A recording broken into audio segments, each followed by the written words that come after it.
Yélé! Eh bien, je salue tout le monde.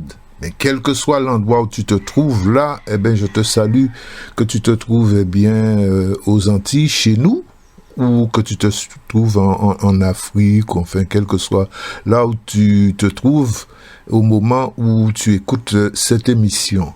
Eh bien, les jeux sont faits en France, les jeux sont faits, on a eu les résultats des élections ce dimanche. Eh bien, grande surprise pour certains, Moi, j'étais à peu près certain que le Front National ne passerait pas. Enfin, le Rassemblement National, je ne sais pas pourquoi je n'arrive pas à m'habituer à la nouvelle appellation Rassemblement National. Mais je me rappelle qu'en 2002, Jean-Marie Le Pen est arrivé au second tour, comme cela s'est fait là, il y a quelques jours. Eh bien, les Français se sont mobilisés. Eh bien, tout le monde s'est mobilisé pour faire barrage à Jean-Marie Le Pen. Et c'est Chirac qui avait été élu à l'époque avec pratiquement plus de 80% des suffrages. Mais en tout cas, le Front National, le Rassemblement National n'est pas sorti victorieux de cette élection. Je m'en réjouis parce que dans l'entre-deux tours, là, beaucoup de Noirs, beaucoup d'Antillais, beaucoup d'Africains avaient commencé à avoir beaucoup de problèmes en France. Beaucoup de problèmes. Et la parole s'était libérée. Carrément, les racistes de France, eh bien, se sont sentis, eh bien, autorisés à exprimer leur racisme de façon décomplexée. Et là, je vous avoue que j'étais inquiet pendant un bon moment. Là, je me suis dit, mais le Rassemblement National n'est même pas encore élu. On a déjà des problèmes. Et dans ma précédente émission, je vous avais dit que c'est pas avec Marine Le Pen ou Bardella que les Noirs auraient eu des problèmes, mais les Noirs auraient eu des problèmes avec ces gens-là décomplexés, ces racistes de France, complètement décomplexés, des crânes rasés, ces gens-là, et c'est avec ces gens-là qu'on aurait eu des problèmes. C'est avec ces gens-là qu'on aurait eu des problèmes. Et bon, moi je suis resté quelques années en France, enfin dans l'Hexagone. Et je me rappelle qu'il y avait déjà des incidents comme ça, de temps en temps, qu'un Noir se faisait tabasser par des gens d'extrême droite. Chaque fois, Marine Le Pen ou Jean-Marie Le Pen disaient oui, mais rien ne prouve que ce sont des militants du Front National, etc. En tout cas, c'était des gens d'extrême droite qui se permettaient d'agresser des Noirs ou des Arabes. Eh bien, Dieu merci, on a été sauvés une fois de plus, parce qu'en 2002, je vous dis que c'était Jean-Marie Le Pen qui était arrivé au second tour. Alors, merci Dieu, tout-puissant. Je suis vraiment très heureux aujourd'hui. Alors, je fais l'émission en français parce que je voulais que mon message atteigne ce matin, en tout cas aujourd'hui, les Africains qui m'écoutent. Je me suis rendu compte qu'on m'écoutait en Afrique, au Sénégal. Surtout au Sénégal. Alors, je ne sais pas qui m'écoute au Sénégal, pourtant c'est en créole, on va parler, mais je suis écouté au Sénégal. Alors aujourd'hui, exceptionnellement, je me suis dit, je vais m'exprimer en français pour que mes amis sénégalais comprennent bien ce que je dis. Voilà. Donc, les gens m'écoutent au Sénégal. J'imagine que ce sont des Antillais qui vivent au Sénégal, parce qu'il y a beaucoup d'Antillais au Sénégal. Mais j'ai lié amitié avec beaucoup de Sénégalais et je me suis rendu compte qu'ils avaient à peu près les mêmes problèmes que nous, les mêmes problèmes que nous, les mêmes problèmes de colonisation, les mêmes problèmes d'occidentaux qui viennent en Afrique et qui font certaines choses qu'ils font ici. Eh ben, ils font les mêmes choses au Sénégal. Voilà, et en Afrique d'une façon générale. Alors, je suis heureux que le Rassemblement National ait connu une hécatombe, véritablement, parce que ils étaient déjà tellement sûrs de leur succès et de leur victoire à ces élections-là. Aujourd'hui, je constate qu'en fait, le Dieu Tout-Puissant était là. Je pense qu'il y a un être suprême, un grand maître de l'univers, quel que soit le nom qu'on lui donne. Moi, je ne suis pas un religieux, hein. Je ne suis pas du tout un religieux, mais j'ai une grande foi en l'univers et en ce grand maître de l'univers, ce chef d'orchestre, eh bien, qui organise les choses autour de nous et quelquefois en nous. Et je pense que ce grand maître de l'univers a veillé à ce que le Rassemblement national ne soit pas élu. Alors c'est une victoire pour la Guadeloupe aussi, puisque nous étions inquiets. Ce sont les mêmes députés qui ont été réélus, hein. Mais nous étions inquiets parce qu'il y a une espèce de poussée du Front National en Guadeloupe. Personnellement, j'étais inquiet. Vous savez, hein, le Rassemblement National finira par être élu en France. Pratiquement tous les pays européens ont basculé vers l'extrême droite. Hein. Oui, pratiquement tous les pays. Vous prenez l'Italie, en fait, tous ces pays-là, ben, ce sont des pays qui ont basculé à l'extrême droite. Donc, la France finira par basculer aussi, puisque le Front National est en train de pousser, de grandir. Donc, ils finiront par être élus un jour. Hein. Ça... nous ne faisons que gagner du temps. Mais bon, je pense qu'ils finiront, puisque les politiciens qui gèrent ce pays, je parle de la France, eh ben, ça fait une 50aine d'années que c'est la débandade, rien ne va plus, hein. Il y a pas d'idée, les gens n'ont pas d'idée pour redresser ce pays-là, et de plus en plus, la France est devenue un pays ingouvernable. Depuis l'époque de Jean-Baptiste Colbert, qui était le super ministre de Louis XIV, on disait déjà, en tout cas lui, ce super ministre-là, Colbert, disait que la France était ingouvernable. Il disait ça déjà à son époque. Et c'était l'époque de Louis XIV. Hein. On était au XVIIe siècle. Voilà, donc ne nous réjouissons pas trop vite parce que je pense que nous ne faisons que gagner du temps. Le Front National est en train de pousser, de grandir dans l'Hexagone et même chez nous. Moi, je n'aurais jamais pensé voir ça de mon vivant, voir le Front National faire des scores comme ça en Guadeloupe. Je n'aurais jamais imaginé ça. Mais que voulez-vous, les choses évoluent. Alors là où j'ai été surpris, c'est de voir que dans les pays africains, il y a des Français qui vivent dans ces pays-là, le Gabon, enfin tous ces pays-là, le Sénégal, un peu partout. Eh bien, ces gens-là ont voté, beaucoup d'entre eux ont voté Rassemblement National. Au Gabon, par exemple, d'après une statistique que j'ai vue là, 27% des Français qui vivent au Gabon ont voté Rassemblement National. Ces gens-là sont étrangers au Gabon, en tout cas dans les pays d'Afrique où ils résident là. Et en même temps, ils votent Rassemblement National pour que Marine Le Pen vire tous les étrangers de France. Alors, ils se retrouvent étrangers en Afrique, mais ils votent Rassemblement National pour que le Rassemblement National puisse virer les Africains qui vivent en France. Enfin, les Africains, les Arabes, enfin bon. On aura tout vu, hein, là. Mais bon, je crois qu'on n'a pas fini d'en voir. On en verra encore, hein. Moi, je pense aussi que beaucoup de Français qui vivent, Français de France qui vivent en Guadeloupe ont voté Front National.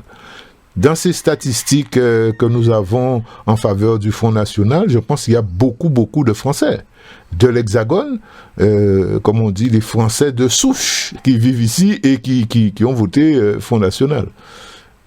Voilà. Eh bien, en tout cas, préparons-nous parce que là, ce n'est qu'un, c'est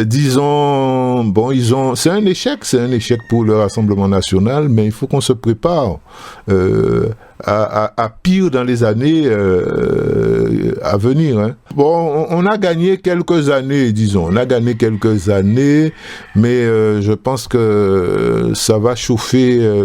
Aux prochaines élections, peut-être présidentielles, je pense que le Front National gagnera encore quelques points.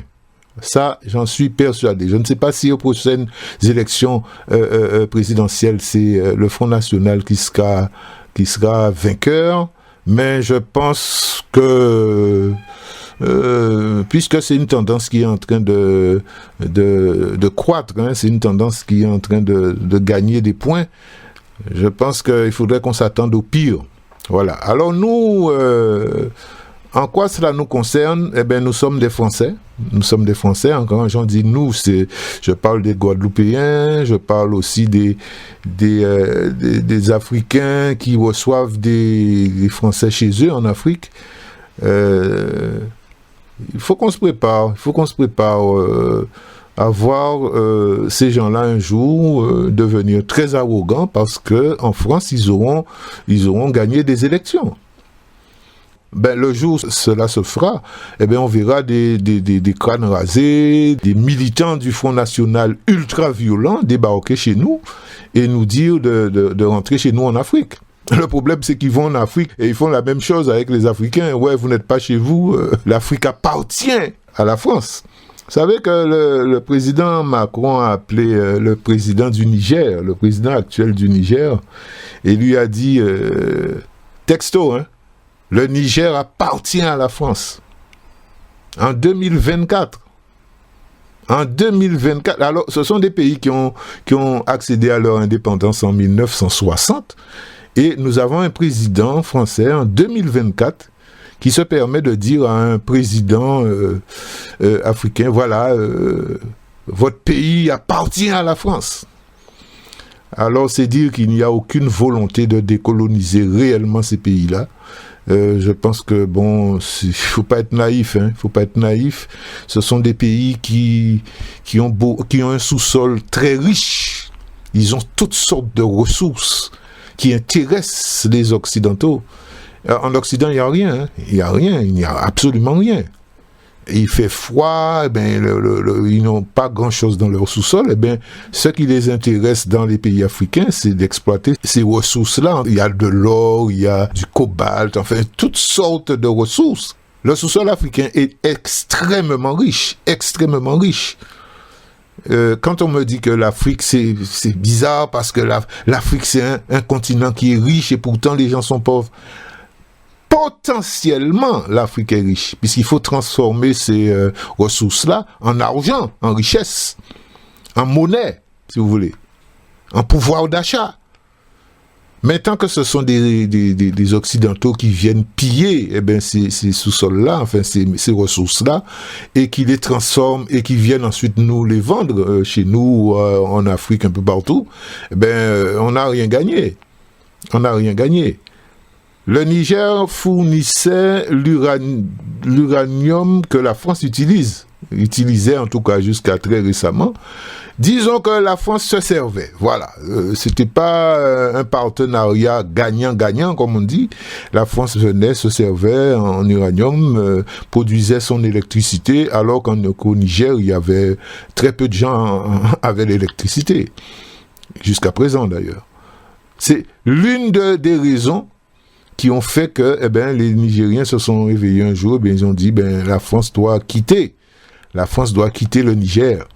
La France a quitté le Niger, la France a quitté le Mali, la France a quitté le Burkina Faso. On peut dire que finalement, le meilleur allié des panafricains, je crois que ça a été Emmanuel Macron jusqu'à présent, puisque c'est sous Emmanuel Macron que la France a dû quitter beaucoup de pays africains. Comme on dit, l'influence française est tombée, est très bas, très bas. Voilà.